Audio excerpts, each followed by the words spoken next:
Assalamualaikum warahmatullahi wabarakatuh. Alhamdulillah, yuk kita lanjut membahas tentang bab zakat. Sekarang golongan-golongan yang wajib menerima zakat seperti dalam Al-Qur'an. A'udzu billahi minasyaitonir rajim.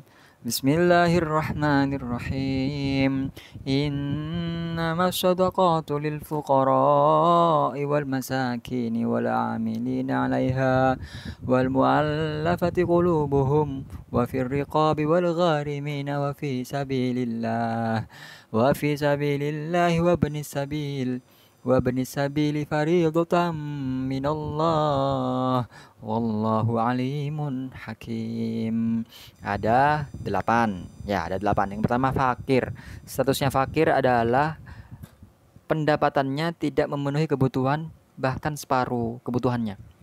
Misal kebutuhannya ya 500.000, tapi penghasilannya 200.000, statusnya fakir.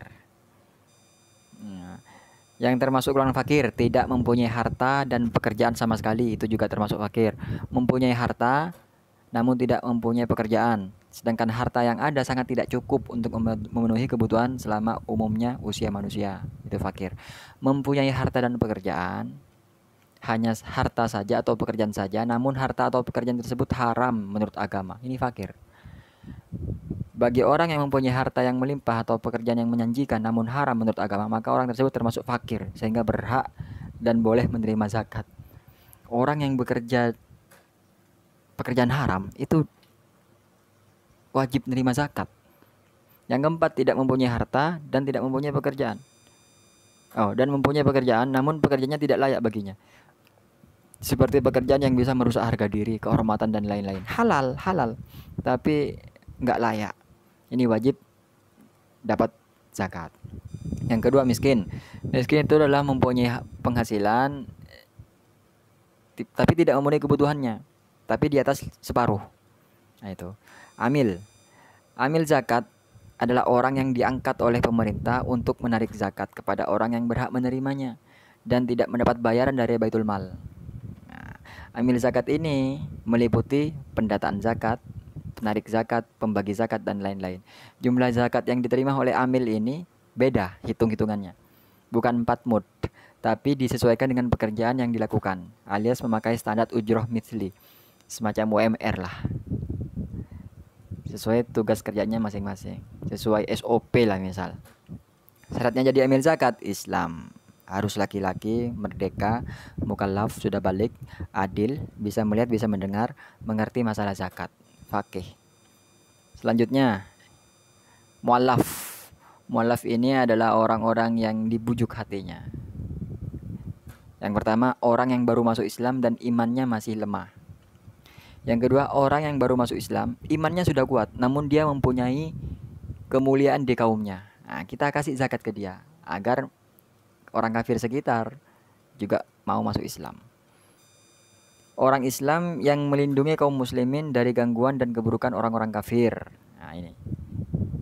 Jadi mu'allaf itu bukan orang yang masuk Islam, tapi yang terketuk hatinya. Mu'allafatun qulubihim, yang terketuk hatinya. Orang Islam yang melindungi kaum muslimin dari gangguan dan keburukan orang-orang kafir ini dapat zakat.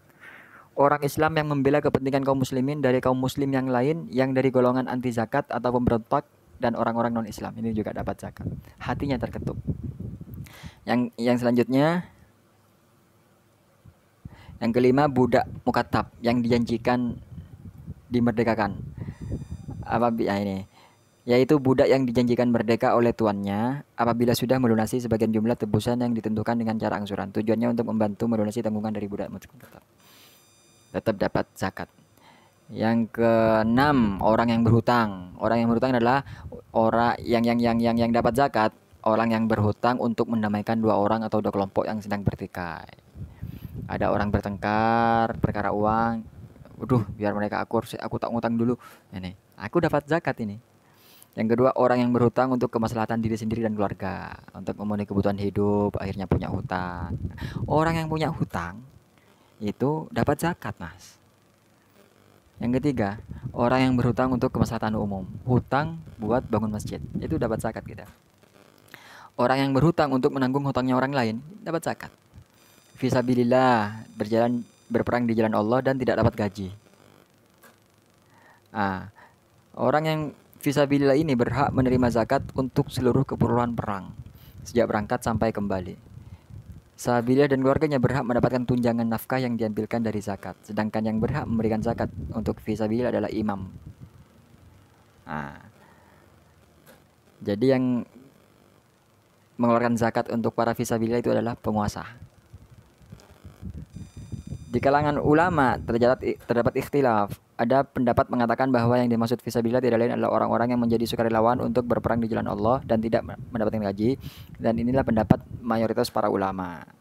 Ulama lain mengatakan fisabilillah adalah semua aktivitas yang menyangkut kebaikan untuk Allah, sebagaimana dikatakan oleh Imam Al-Qafal, seperti untuk sarana-sarana pendidikan dan peribadatan Islam. Dan pendapat ini adalah lemah.